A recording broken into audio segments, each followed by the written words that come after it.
Ladies and gentlemen, your Cleveland Cavaliers beat the San Antonio Spurs by a final score of 105-92. We're going to talk about the game, of course. We're going to talk about individual performances.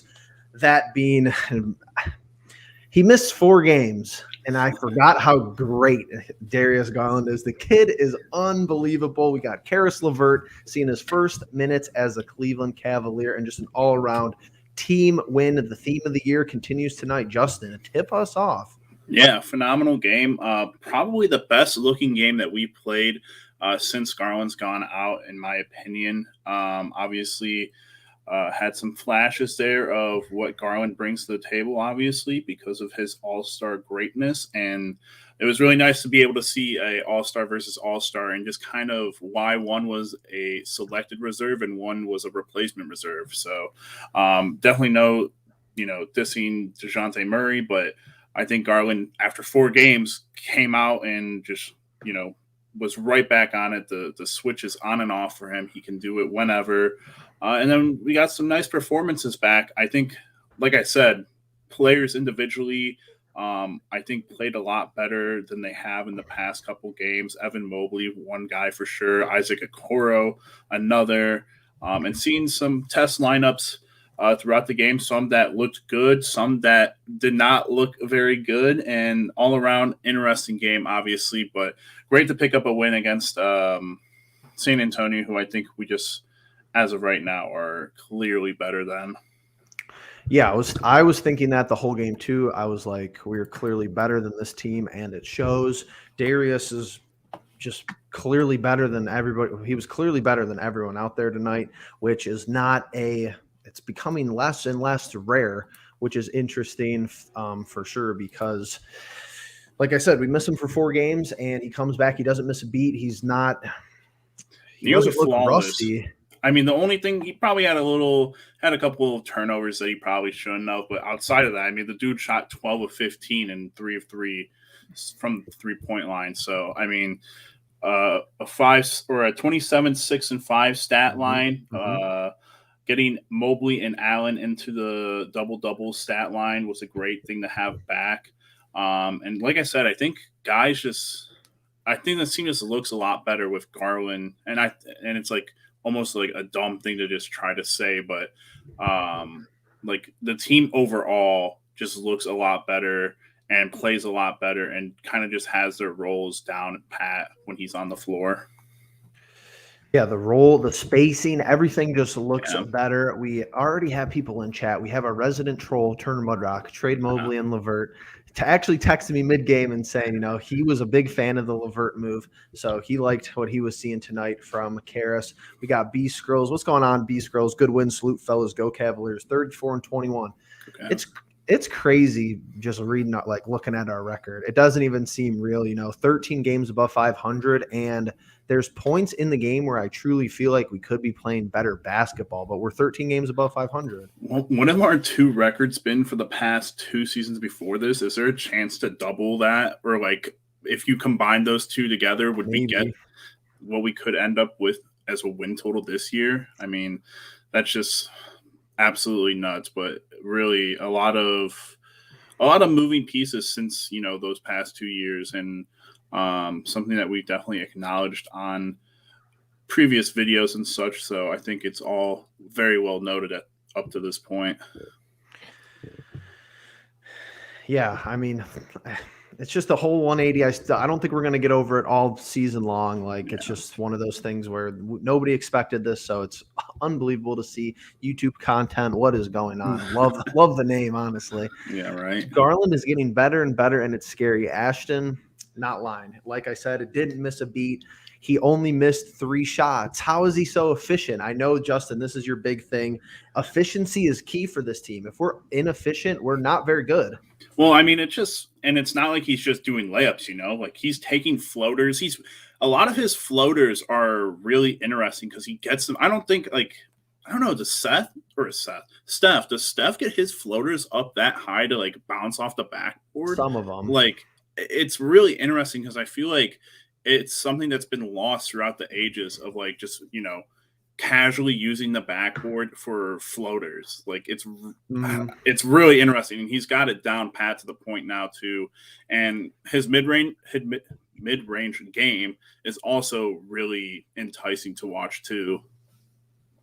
His manipulation of being able to find that like central part of the court where it's Yeah. in between the 3-point line and it's in between the 3-point line and like the block right at that elbow spot is that's really where he makes his bread and butter, and that's where he could facilitate to some of our other players. I like him getting to that mid range game towards the end of the game. I feel like he's way more confident and like you're.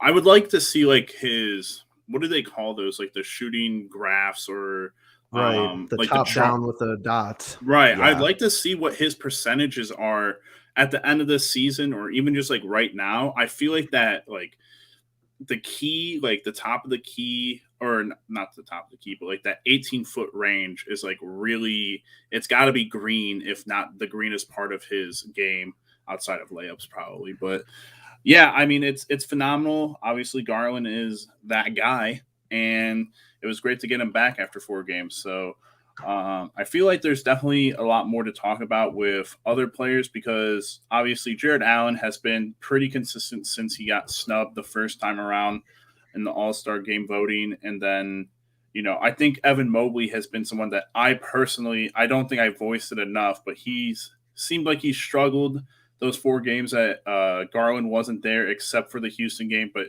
we lost the Houston game and he had, his career high, which – you hate to see those kind of moments where, you achieve a career high in something, yet you lose the game. And then Isaac Okoro. I think Isaac and Evan both benefit greatly from Garland's game and what he brings and just getting it going for them. So it was great to see those two kind of get back on track. Yeah, well, I was actually going to do a little look at that to start. I think that that's a good jumping off point. If you are in our stream right now, we appreciate you, 1. And 2, make sure that you thumbs up the video. That's the primary thing for sure. If you're not subscribed, do hit subscribe. That'll take really quick, and we really appreciate it. Helps us get into the algorithm, helps us out a bunch for something that is pretty simple to do. What we're going to look at here is the stats from tonight, and most importantly, the minutes. Yeah. So Dean Wade getting the start. Dean Wade getting the start, which he's fine with. He's started in plenty of games this year. And whoa, my ads are going off. I'm hearing random noises in my ear. Dude, it scares me. I swear I do the same thing sometimes.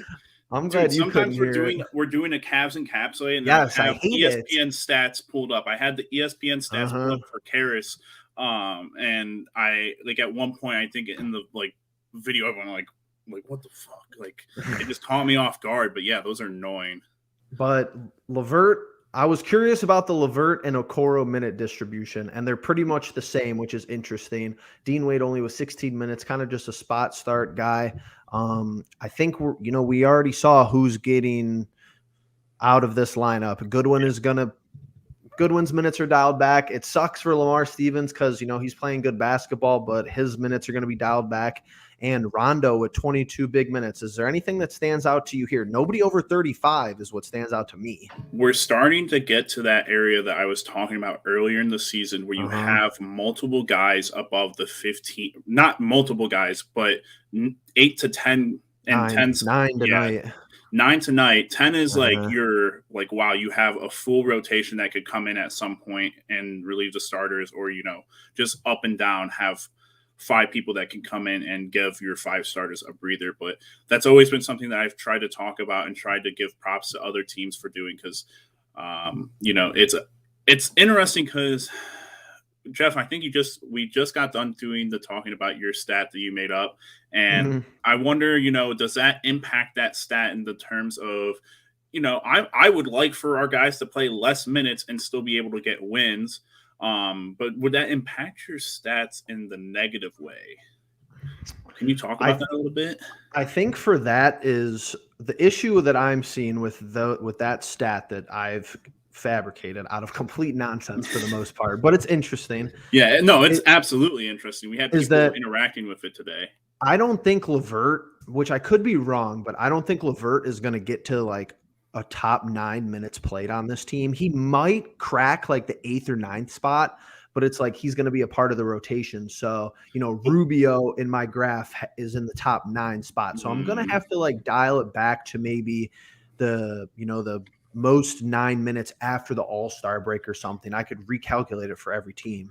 But wouldn't you just calculate what he played for the Pacers and transfer that over to us? Oh, I didn't think of that. Wouldn't that I'll work? do that. Because essentially you're keeping a player like Rubio, who's no longer on our team, still in that stat as of right now. Obviously, it'll change and whatnot, but I feel like you could definitely just carry over his minutes from the Pacers over to us and just combine those towards the end of the year. I'm sure they'll have that. That's a good point. I'm glad you brought that up because I would have ended up doing a dubious amount of work that was unnecessary. Ooh. But yeah, I could carry it over. I don't know if he played a whole lot of minutes for them. I know he's been on and off the court, but I feel like if you really look around the league, a lot of teams have guys on and off the court that sometimes they're healthy, and that's just how the sport goes. Ashton brings up a good point here. What a comment.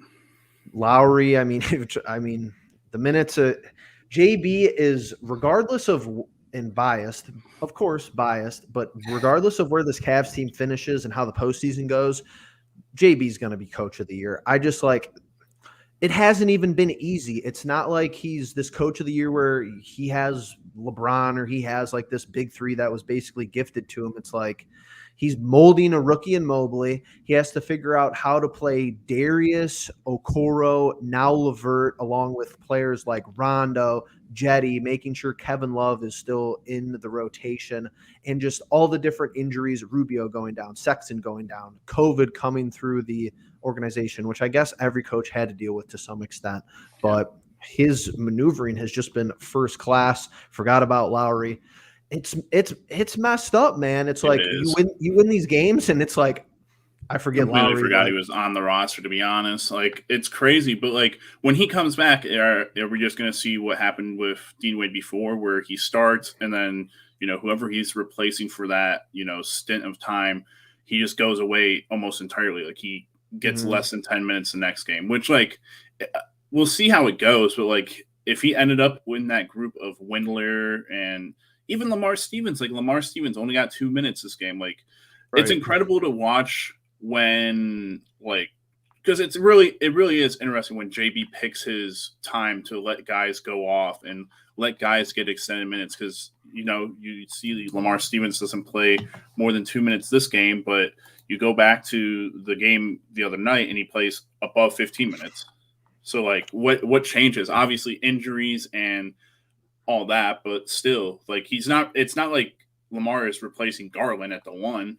It's just it's crazy to look at, and it's optically like kind of mind-boggling. But yeah, JB's been fantastic with the minutes so far, I think.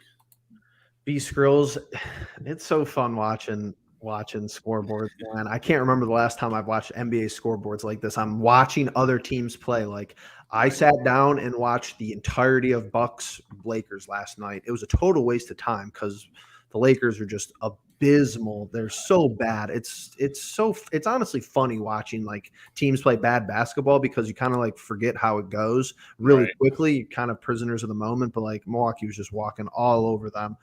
Pee Wee is great. Let's go Cavs. Hashtag Tower City. Let's go. Hashtag it. Tower. Evan Mobley, Jared Allen. Hashtag it in the chat for sure. Do you feel that Levert is better off bench for Cavs? Justin, open that up.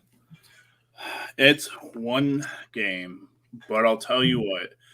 I cannot get over the idea that he reminds me so much of Sexton right now. And it's not like it's a bad thing because in my personal opinion, I didn't hate Colin Sexton, but I also just thought that there is one huge key difference though between Colin Sexton and Levert, and that's Levert knows that this is Darius Garland's team and that he's not going to take the moments that Garland needs to have the ball away from him like Sexton has. That could be a good point, and I think that's a huge point, something that I'll probably harp on for as long as he's here. But in terms of the game offensively and defensively, I just saw so many similarities. I didn't pay attention to Levert all too much when he was on the Pacers or even in Brooklyn.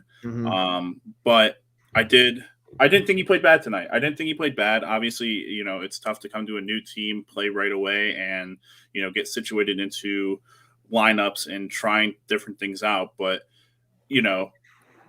I think coming off the bench is probably the best thing, and I would say that getting him and Okoro and Rondo lineup sickened me awfully, because I was like, I don't know what we're doing here, and it looked very bad. But at the end of the day, I think him coming off the bench is very beneficial, and it should be a very early coming off the bench. He'll replace Okoro probably like 4 minutes into the game or 3 minutes into the game, and then you get Garland off the court just as fast, and you get guys having a nice little rotation, nice little breather. I think it's time for the NBA, not the NBA, because it's just tough to, it's been colloquial forever that it's like starters and bench. I'm not saying get rid of calling people from the bench, but it's 2022. You have to look at minutes played. Levert comes off the bench. He plays one more minute than Okoro.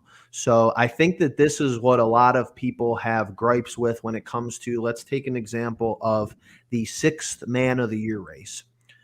Kevin Love plays a more traditional bench style minutes per game than Tyler Hero does. Tyler Hero is playing starter level minutes for Miami. That's a good and a big argument as to why I think that Tyler Hero shouldn't win it.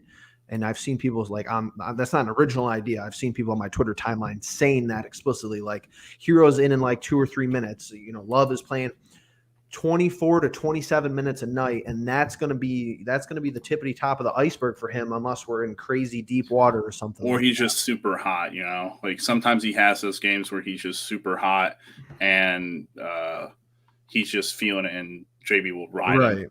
So, but yeah, it's definitely it's certainly an interesting point. I like the conversations that are going on, but Robert Valor is saying, not sure if you guys talked about how much this much about, oh my God, talked about this much, but how impressive. Oh my God, I can't speak. Jeff, take it. Jesus. He's talking about how Mobley and Jared Allen don't get into foul trouble. And I don't know. I don't think either of them have fouled out, but just happened to me. I think brain aneurysm for a second. I think that you have to think back to pre-draft, and at least a lot of the pre-draft scouting I saw, Mobley's biggest upside was defense primarily, and his 1A is that he blocks shots. And I'm not gonna lie, I'm not huge into the NBA draft. I know like the first 5 players, but it's not like the NFL where I'm like, okay, what's his 40 time? What's his cone drill? How big are his hands? Like the NFL is freaky about that. And I'm sure the NBA is too. I just don't follow it. But the talking point about Mobley is that he blocks shots and keeps them in bounds. I've never heard of this be like a draft pro. Like I've heard people say, oh, great shot blocker, but he blocks it and it stays in bounds. And 2 is that he blocks shots and he doesn't foul. So this is a great point. We really don't have games where it's like, okay, Mobley has to go out because he has 3 fouls, maybe like 1 or 2. And I think it was like Giannis, maybe the first time we played Milwaukee. So it's understandable. Beast Girl's saying Lakers look like hot garbage. Dude, once we get off here, I'm gonna watch them again because they're playing Portland, and it's a late tilt, so I'll watch it. No. Sexton can get buckets. Back to your point, Justin, and disclaimer: don't take this out of context, and don't clip this and say that I'm losing it. But if you go to Basketball Reference and you go on Karis LeVert's page, they give nicknames for everybody. And there's this kind of running meme that Logan started that Karis LeVert's nickname on Basketball Reference is Baby Durant. He is nowhere near the type of talented, Durant is probably the most talented player in the league, arguably Yeah. tied for first or tied for second, whatever. But I Right. could see where that nickname kind of comes from. He kind The of does length. remind me of Durant a little bit. Not like, Length. I don't think he could shoot as well, but he's got like the quickness, speed you wouldn't really expect from a guy who's like 6'6", and he's just kind of looks like a freak athlete out there. But I would like to maybe get his like wingspan. He looks pretty like lengthy for some odd reason. Yeah, he does look lengthy. Mobley's, but yeah, that's true. Mobley and him look lengthy in the way that Durant does, where like you go up and if they pulled up a jumper and actually jumped, like it'd be pretty hard for whoever's defending them to actually get a contest in there.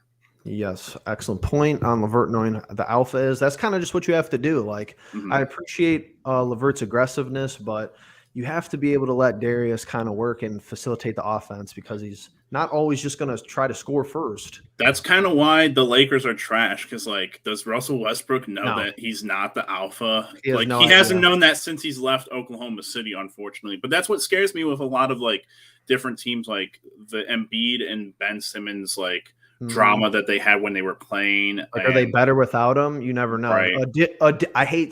I hate addition by subtraction, but it's something you have to talk about. Well, it's even something that the Nets might be thinking of right now with Kyrie, Durant, and Harden. Like, but they're going to add.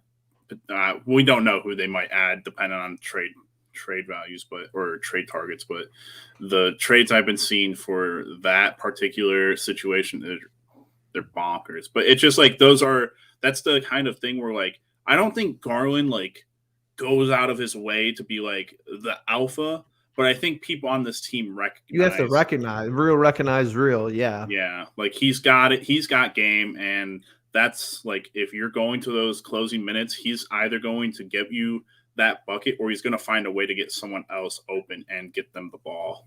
So good point there. Moving forward, if you're in the chat, we appreciate you.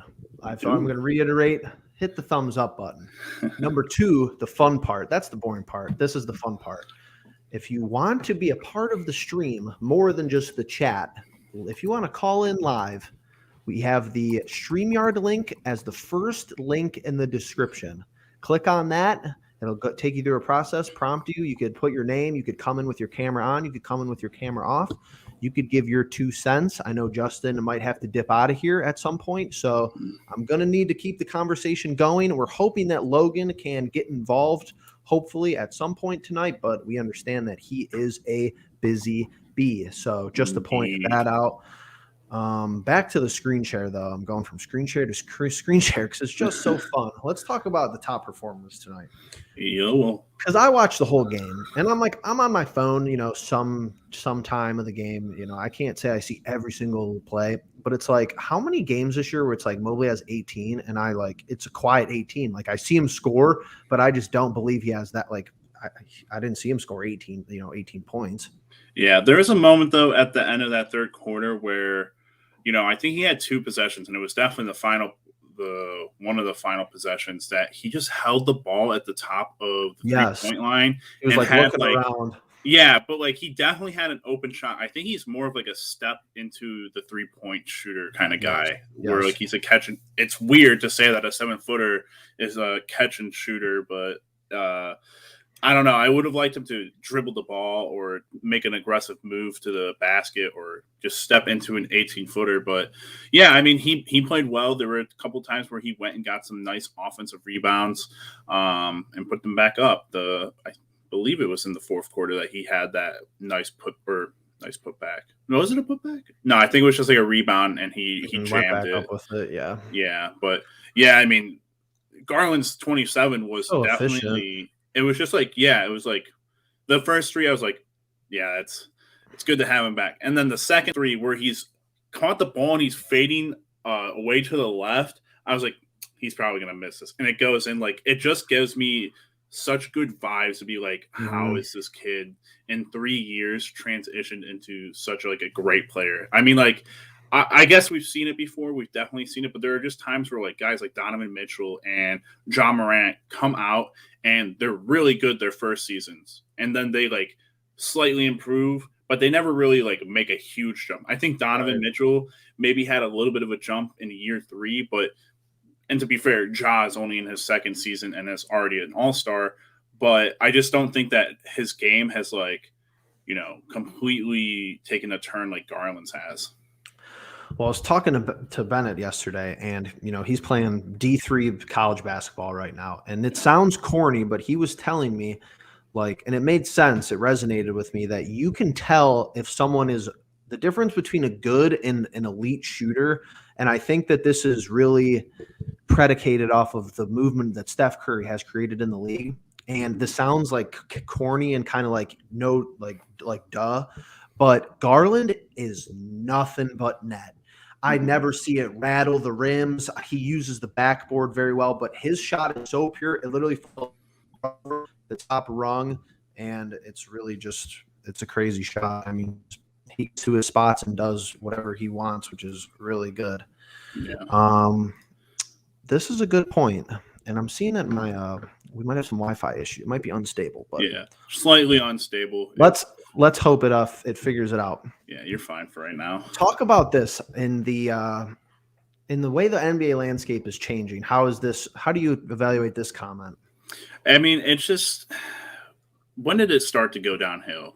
Really, it was back when Kawhi got traded over to the Raptors, and the Raptors win that championship over the super team of the Golden State Warriors. Obviously, Durant goes down in that series, has a major injury, but after that point, you kind of see teams kind of go to the two-man super team.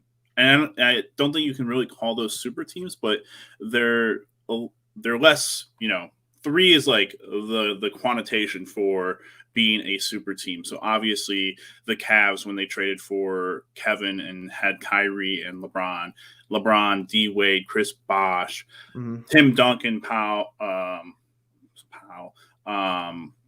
Parker, Manu and Tony, Kobe, Shaq, Powell, Bynum, those guys. Well, fucking Shaq wasn't there, but I feel like those were the teams back in the day where you got Dwayne Wade and Shaq, and you got Kobe and Shaq, and you had two superstars, and those teams dominated because there was an even keel of talent, but also a nice supporting cast around them as well. Where I think, the Cavs, Garland's your one all-star, but I feel like Evan Mobley and Jared Allen are so close to stardom that they're basically, that second and third option that, Steph's the guy in Golden State, Clay's the running mate, and then Draymond's kind of like the glue that keeps them together. I feel like that's a way that you could look at the Cavs, but really super teams haven't been successful in a very long time. Not in a very long time, I shouldn't say that, but in recent memory. I think the NBA market has honestly corrected super teams kind of by itself to the point where Pee Wee is really, he's commenting some high level stuff tonight, because I think when LeBron went to Miami, the contracts were less crazy egregious. I would have to do, research. I don't know off the top of my head, what LeBron, D Wade, and Bosh were making compared to the rest of the team. Obviously a good percentage, but it's you see LA, Russ is making $44 million, and Dwight Howard and Trevor Ariza come off their bench. It just can't be sustained if your big three is making all your payroll. Right. And back then, even then, they had such good role players. And they had guys that straight up would not make money anywhere else. Shane Battier was possibly one of the I hated him the most because he was just lights out with the threes. Yep. And I was like, this dude couldn't go anywhere else and do this. No. I swear. And it's you kind of saw it. What was it, 2 years ago with the Lakers? Sometimes Rondo plays pretty good for them. Right. It's these guys don't go other places and turn into stars. It's not, it's just not I don't know. Sometimes you get lucky. Sometimes you have teams built and then you bring in the one piece. I feel I don't know. You watch Kawhi and Paul George go to the Clippers and nothing's happened there. And you watch Dame and CJ and nothing happened between those two. It's just been really difficult to watch the twos kind of try to transition into that final step of being a championship caliber team. Robert brings up an interesting down the road question. We draw Bulls in playoffs. Who's guarding the answer? Maybe Okoro, says Pee Wee. And I think what's interesting about this is they haven't been healthy all year. Mm-hmm. And it's like, if you had beef with the LeVert trade, like I think your only beef is like this question. Like, is LeVert guarding DeRozan in a playoff series, for some stints of basketball? Probably. And this might be a hot take, and it would be a trial and error. But because I think DeRozan is probably a little bit too quick for Evan Mobley to guard him. But I would maybe give it a shot. I think the mid-range being the issue, I don't think Okoro is tall enough to contest mid-range shots like Mobley would be able to. Now, if you put Mobley on him and he blows by it like 2 possessions in a row, you have issues there. But I think that's an interesting question.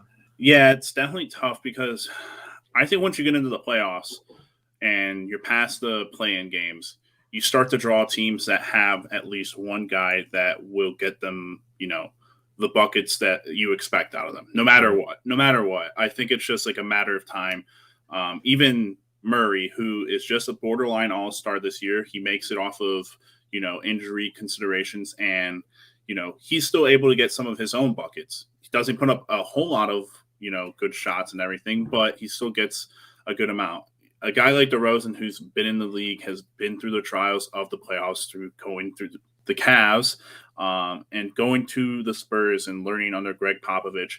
I'd be hard pressed to say anyone guard this guy and expect the best. Like, he's probably going to drop 20 on you every night. I would focus more on stopping Zach LaVine and whoever else they have, getting them the second most buckets. I feel like you've got to take away the second and third options when you have teams that are superstar based, or at least have one superstar that can go get them 20 to 30 points a night. That's why I'm kind of cautiously optimistic, especially when you lay out a strategy like that, because I guess I haven't really put it in that thought process, but it's like, I think, and I'm missing people for sure, but I think a healthy Durant scares me. As far as, limiting a healthy Durant in the playoffs is like giving up 25 or 30. Okay, he didn't put 40 on you. But it's I think we match up with Giannis pretty well for the East. I don't know who's matching up better on him than Mobley and Jared Allen down low, strategic double teams, JB being a defensive-minded coach. I like what you just put out there. If you limit DeRozan, you just hope that, LaVine or somebody else doesn't kill you on swing outs. B Scroll says Mobley, Rookie of the Year. Fingers crossed. I don't need any. There's games left, so yeah. But right now, I don't need the NBA coming on, but I don't need the NBA playing cute games though. Right. I mean, if we're top 4 seed, I don't think there's discussion, but obviously biased. Stevens on DeRozan. Yeah, that's where 3 days ago, yes, but he only plays 2 minutes tonight. Yeah, but that's the thing. You don't see Lamar Stevens, in certain games, but when he does come in, I feel like there's a certain plan for him. I feel like there's, planned out moments, and who knows, in the 7-game series, you go down. I don't even want to say you go down, but you're in 2 games, it's 1-1, whatever it may be, and change the strategy maybe. Exactly. So it's definitely something that I feel like JB will have time with and be able to get the right sets out there for them. Beast Girls, I literally just checked the scoreboard. The Hornets, man, I wish we could get more help on a night-to-night basis. I understand. Dude, I could not, in the comments, I could not decipher what that emoji was. I was like, it's a trash can. I was like, what language has this man just put in here? Like you can't expect them to beat the Bulls, but it's like you're in Charlotte. Like they played us fine in Charlotte, obviously without Garland, but it's like you could have put up a better. It's 113-97 right now. What did Like, LaMelo do? Did he give an I don't all-star know. performance? Probably He hasn't. not. I don't remember the last time he's given an all-star performance, and like the Thunder can't help us with the Oh, Raptors. I Not that just I'm. realized we're gonna have to deal with his dad at the Cavs. Oh, at the I would buy. All-Star game. I would buy LeVar Ball a beer though. Oh my god, that's gonna be so annoying. I know If it I is. saw LeVar Ball, There's on no the way he's not. Earth, I'd probably buy There's him a no beer. way he's not on the floor for the All-Star game. Like Maybe or we're on the floor at for the least an All-Star game. earshot of LaMelo and being like, just take the ball, take it, like get him off the. You could already tell like whoever the coach is gonna have to like wear earplugs because the dude's gonna be in his ear the whole game. I'm curious to see who's going to be there because Cleveland, the wrap around Cleveland. We got Miles playing the celebrity game. He's gonna kill someone. Like, who's going to be courtside? Like when it's in big cities, there's always like hopefully Greg Newsom, but probably not. Greg Newsom, season ticket holder, and he plays football. He plays football on the side. He plays a little bit of football on the side. Pretty good at it too. Pee Wee, we appreciate your interaction. NBA is difficult for young, inexperienced teams to make finals because of 7-game format. Anything can happen, but Bucks are king till knocked off throne. I agree with this sentiment. The playoff experience is king down the stretch, and I think if you want to grade Kobe going out and getting Rondo an A grade and say that we could use the playoff experience, I'll agree with you. I don't agree that it's an A grade, but I would agree with that reasoning. Bucks, but the Bucks, they win last year. They fill the criteria of what we are now. We have one guy that's a all-star, Giannis, Garland, and then you have your two role players who are they're more than role players. They're 2 and 3. Chris Middleton, but in my opinion, Jared Allen is an all-star. Chris Middleton and Conley, and you have Mobley and Allen Frost. Huh? Drew Holiday. Is it Drew Holiday there? Yeah, it's Drew. I said Mike Conley. Mike Conley's in Utah. Utah's in shambles. They traded Joe Ingles. Yeah, that was. I feel like why did they make that trade? But like, why didn't they go for a Hield then before he got traded? Like, I don't know that they really salary with them too. Hield is impossible to trade. I don't even know how Indy traded for him.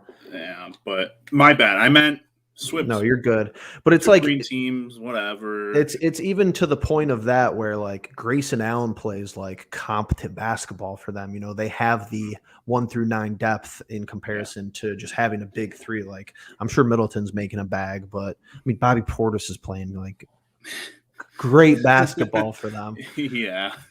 Give DeRozan his points, stop other options. I think that's kind of like what we try to do night in and night out to an extent. I mean, tonight I can't, we stopped Murray and it was pretty cool. That was limited him. You definitely limited him, and guys he didn't score in the second. That's pretty good. Right. Yeah, it was very good.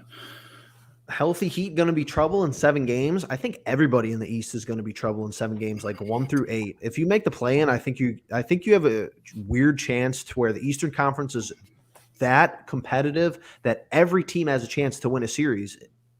I'd love to draw. Oh man, who? Jeff, in your opinion, 1 through 8 right now, the bottom 3 teams are the Nets, the Celtics, and the Raptors. Which of those 3 teams do you personally think we would have the easiest matchup against? I mean, I personally think it's obviously between the Raptors and the Celtics. You don't want to catch a Durant team or a Durant and Kyrie turn, whatever that team looks like. But let's check 3 through 10 real quick. Celtics, it's Heat, Bucks, Cavs. That's why I made it the Raptors, the Celtics, and Nets. So who would we play right now if we started? We would play the Raptors. The Raptors. Yep. Heat would play. Let's just say if we're going to first 8, Heat would play Brooklyn. Like, I mean, I'm not thrilled about that. If I'm Miami, no, I think I'm feeling confident, but I'm not thrilled. Like, I'd rather play the Celtics or the Raptors. Yep. I'm cool with the Raptors opening series. I'm cool with that. I think the Celtics have played us considerably well this year in 2 games without Jaylen Brown. The Celtics scare me a little bit. I said 2 weeks ago, maybe you should have pulled the trigger for Schroeder a couple weeks ago, and they might have bit. But now it's like, what are they, 6 or 7 in a row playing good Yeah, we basketball? played the Raptors very well. I think I like where we are as of this moment. Yes. I'm with you. Unless the Nets start to turn it up and move up the rankings, I would not want to be 1 or 2. Like, goodness gracious, that would be so scary. Like, even it's like I want to keep track of the Nets more than I want to keep track of like any other team outside of us, because I think I don't know how long. that. I don't even know how many more weeks Durant is along, but he's going to get a week plus with the All-Star break. Like, he's going to be back, I think. So unless he has a setback, but it's like, I think they're going to make the playoffs, dude. I really do think, switching sides, I really do think the Lakers could be in trouble. Yeah. Of not making it, playing maybe, but it's like, how many of these series would be 7 gamers? Like, I think, let's just say all things go up for Brooklyn. KD's healthy and playing good, and Kyrie can play every game. I think that they're talking about lifting the mandates in New York. I think he's going to start playing home games again. All right, I gotta make my exit in 3 minutes. Right, I've been on here a little bit longer than I wanted. I needed to be, but listen, guys, there is a link in the description. Get in here. Let your voices be heard. Don't be afraid to say anything. Everything is a good take as long as you're willing to back it up. As long as you're respectful. As long as you're respectful and you're willing to back it up in either passion or with stats. Jeff will love you if it's stats. I'll love you if it's with passion. But make sure you guys are getting in here in the last 3 minutes of me being on here. I do want to say I appreciate you guys, bailing me out a little bit. Obviously, had a little bit of not a situation, but just an ongoing dealing that I have to take care of. So, but with that being said, back to the comments. Oh, and we have people even chiming in on who they think. A bunch of people. Yeah, we got the Raptors, the Celtics. So Celtics would be tough. Brown and Tatum are a legit. Yeah, I mean, like Jeff said, they played us really well. Played us very well. That was without Jalen. But who knows? Like, are they having a little bit of a power trip or no? Like, who's going to be – that's a scary thought because, like, hey – Tatum's in that area of like who's going to guard him, and then you've also got to worry about Jaylen Brown. It's a scary matchup for sure, but we've definitely played the East is stacked. Like I don't know if somehow the Hornets were able to fly up, but like look at the Hawks. The Hawks are in the play-in game right now, but like who knows? They could end up near the 6 to 7 to 8 seeds. Who knows? Knicks, they're done. They're losing it. They're going to be hard pressed. Yeah. Justin, we have somebody in the queue, so we got our first caller of the night. Before you hop off here, we're going to talk to Lucas. All right. What's going on, dude? What's going on, man? I'm going to be honest with you guys. Okay. I was just trying to find the post-game interview, and I run across this stream, and I'm like, oh, join it and talk up. I'm like, I gotta talk. Hell yeah. I gotta say what's on my mind. So go ahead. Yeah, let's hear it. And you said a passion. I'm like, this has to be me. So like, I was trying to explain to someone earlier why this Cavs team is like so important to us Cavs fans. Okay. Yeah. And like some people just don't understand. Like I guess any professional sports, like yeah, you like the team when they're bad, but like you have passion when they're good. And right. Like, this Cavs team, I don't know if you guys would agree with me, but I honestly think it's one of like a kind, like ever. Yeah. Like this front court that we have on this Cavs team, I would argue that we've never seen anything like it with Mobley, Allen, and then when Markkanen's healthy, and then you have Love coming off the bench. Like, homie's what? Like top 20 paid in the league, and he's coming off the bench as a 6-man, and he's dropping 8. Like, tell me at the beginning of the season, we're like, why do we still have Love on contract? Oh, yeah. That's what I was saying. Yeah. Yeah, but he fits into the 6-man role. Like, he's playing on the Timberwolves as a 6-man. Like, that's hard to find, a 6-man that good. But our front court is unreal. And then we have Garland, who just stepped into this massive role. Everyone saw it coming. He steps into this role, and it's like, holy cow. Like, this is like a young, like, I mean, like, maybe not Steph, but, like, I would say, like, a Kyrie. Like, he could shoot the ball. He's shifty. He does things that like we haven't seen in a while since like LeBron. Different aspects of the game, but he's Absolutely. shifty. You know, he's a point guard we haven't seen in forever, and then he steps in this role because Sexton gets hurt, and it's like, holy cow! Like he was this player that we've needed for a while. He comes in. I mean, like I don't know. I heard earlier on a broadcast. It's like you can't buy championships like what LA's doing in football. Yeah. Like sometimes it just clicks, and like I think we just got like we made so many perfect moves this offseason with, I mean, draft picks, like they just all just fit together the past 3 years. Like we literally went from a lottery team, like for 3 years, a lottery pick team to playoff contenders within a year. Like you never see that. I would argue that we're one of the most unique teams in the history of basketball. Like what we're doing this year, new coach, we signed Markkanen. We trade for, I mean, Karis LeVert hasn't done anything, but I could argue that he's going to make a massive difference. Right. Like, Yeah. Karis LeVert is the piece we needed. We needed a playmaker who can drive. He's literally a young Kevin Durant with, like, Baby Durant. Did you know that was his nickname? Baby Durant. Yeah, I knew that was his nickname. Wow. I knew that was we his nickname. must be out of the loop. I was lost on that. When Honestly, he was in Brooklyn, I was like, yeah, I knew he was Baby Durant. And then he gets traded to the Pacers. He drops 42 the week we trade for him. I'm like, damn, LeVert is good. And then I see we're linked to like trade talks, and we get him, and I'm like, oh my God, we're gonna be so good. Like if he could fit in the way we want him to, the way that Dean Wade is playing and Jetty Osman, I mean, they're just like picking up these roles that they didn't have the past 3 years, and it's like out of nowhere. It's like, who the hell? Like, where did these guys come from? And we just mash that well. I would argue that we're the most unique team in basketball ever. That's passion. I think that's a hot take, but I see where you're coming from, and I think the point that stood out to me most that you made is through the injuries. It's like we're at the point where I thought we had potential at the beginning of the year, not this good. We lose Sexton, and it's kind of like, okay, like getting a little nervous.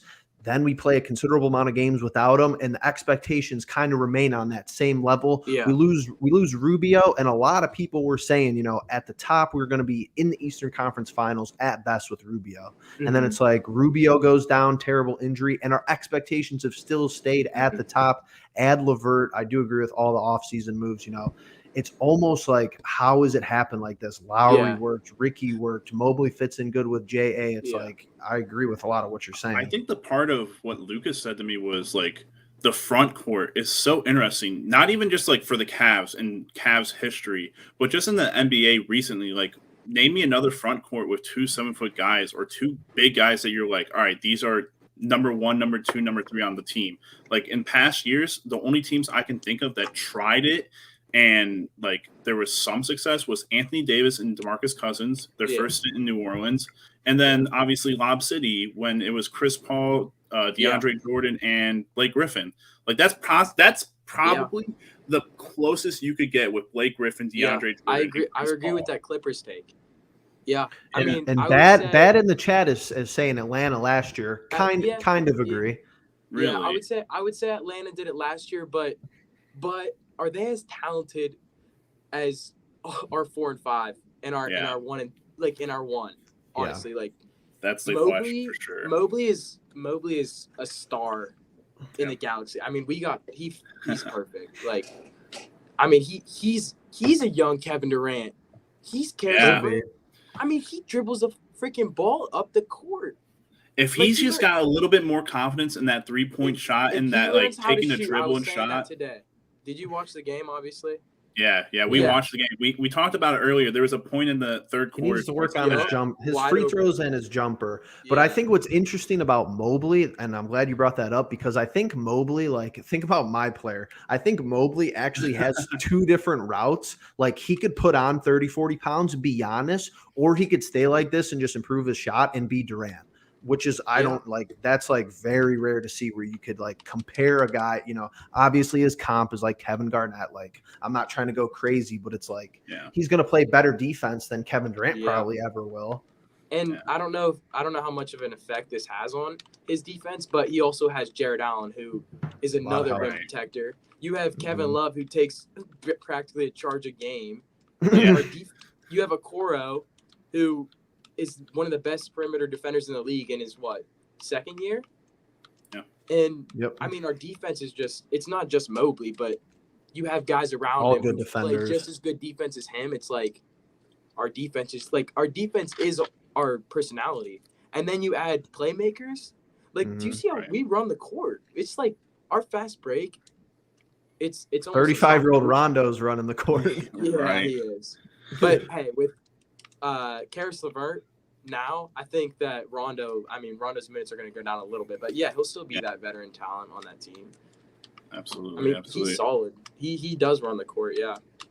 Yeah. But well, Lucas, I got to dip out of here. Thank you very much for coming on. Jeff, hold it down, brother. Good luck to you. It, dude. And we'll see you guys later. Peace. Take it easy, dude. Nice meeting you. Lucas, anything else? Anything else before we continue on? I don't think I could think of anything. I just wanted to come show fellow Cavs fans how passionate we are about this team. Yeah, dude, we appreciate you. We need how special it is. We need hype man like you. So if you ever see us live, make sure that you hop in. The links are going to be there for the most part. So we'll get you in and we'll get your voice out there. Cool. That was a great time. I'm glad I got to hop on.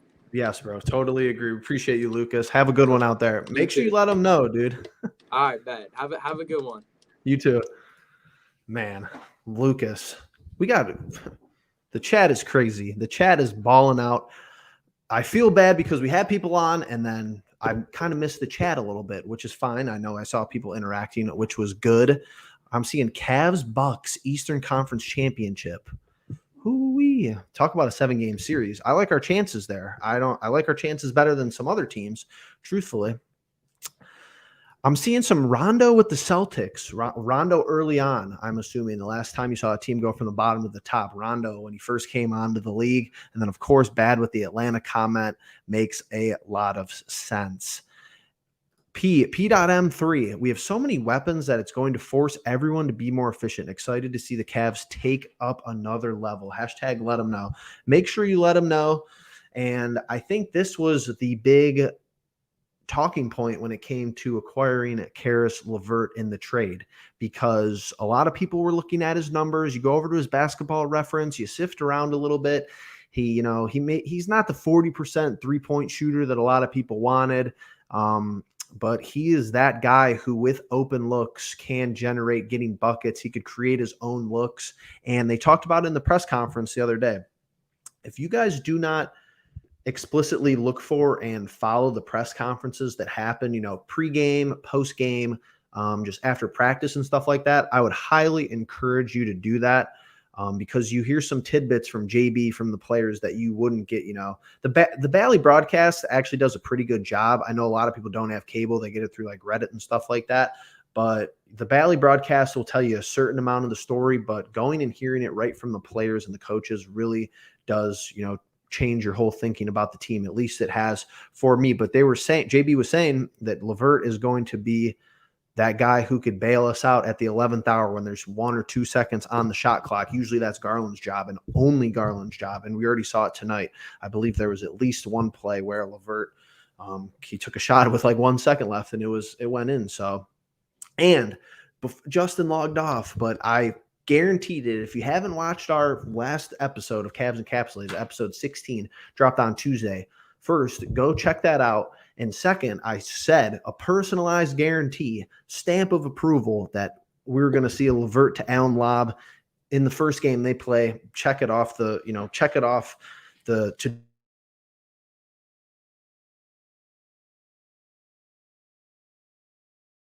to-do list, because that is something that they used to do in Brooklyn when they were playing together in Brooklyn. So yeah, they've been doing this for a while. Chris, man, what's going on? Let's go Cavs. I knew that name looked familiar, but yeah, we got people all over the place. We got Chris in Pennsylvania. We got people hanging out everywhere. The Cavs fans are global. So make sure that you guys check in. If you want to drop where you're listening from, where you're watching from, please be my guest. I'll shout everybody out. Cavs are deep. I think this gets overrated. And Lucas, I think, was talking about this, but JB has made everybody viable. And somebody else was saying this earlier, P.M3. JB and Darius, and of course, some additions of Mobley and Lowry, they've made everybody viable. Brandon Goodwin has played viable basketball for this team. Who knew who Brandon Goodwin was before the season? I didn't. And, he has a 21-point night for us. Rondo at 35 kind of, sputters out with the Lakers. They thought maybe that they were going to be getting some sort of, Rondo like that they got in their finals run. Didn't work. Of course, they're going to hang out with Russ more because $44 million. But Rondo's been playing viable basketball for us. I love this. Cody, I love this. Twin Towers in San Antonio. Duncan and the Admiral. I've seen this comparison, and I'm assuming he's talking about comparing Tim Duncan and the Admiral to Evan Mobley and Jarrett Allen. I think that is the tippity top of the peak. If we could get to there, I do think, going back to what Lucas was saying, could be one of the best, 4-5 combo duos that, we've seen in a while. It's something that is not traditional, and that's what makes it cool. That's what makes it interesting. This team is not a traditionally built basketball squad in any sense of the word. 3 7-footers basically the whole year. Kevin Love's 6'11". Everybody's tall. It's like Darius, and then everyone's tall. LeVert's 6'6". Dean Wade is, a pretty big player. He could actually defend taller guys on the defensive side of the basketball. So all interesting things there. I cannot believe how this roster has been compiled. I cannot believe how it's come together, but I'm glad it has. It's come together for the better. I hope you guys are having a good time out there. I hope that you're not getting annoyed by me rambling, but Justin had to dip out. No Logan tonight. I'm going to offer it up one more time. There is a link in the top bar of the description. It is the StreamYard link. You could click on it. It's hyperlink. It'll take you right into the studio, and I can bring you on to the stream, and you could talk live just like Lucas did. We really appreciate him for doing that. So I'm going to go for probably about another 5 minutes. If you guys want to ask questions in the chat, please feel free to chat it up. Since we had Darius Garland, the Cavs are 5-1 on the Spurs. B-Scrolls, he loves playing the Spurs. You know who else loved playing the Spurs? Kyrie Irving loved playing the Spurs too. I believe Kyrie dropped 55 in San Antonio. So, man, he really does love playing the Spurs. That is a good stat to bring up. That definitely will be cited. Shout out to B-Scrolls for that one. We're going to go to a little selfless plug. I know that I kind of do plug the channel and the stream and everything in between a good, decent amount. So that might get old, but I'm going to give a quick shout out to our Twitter page.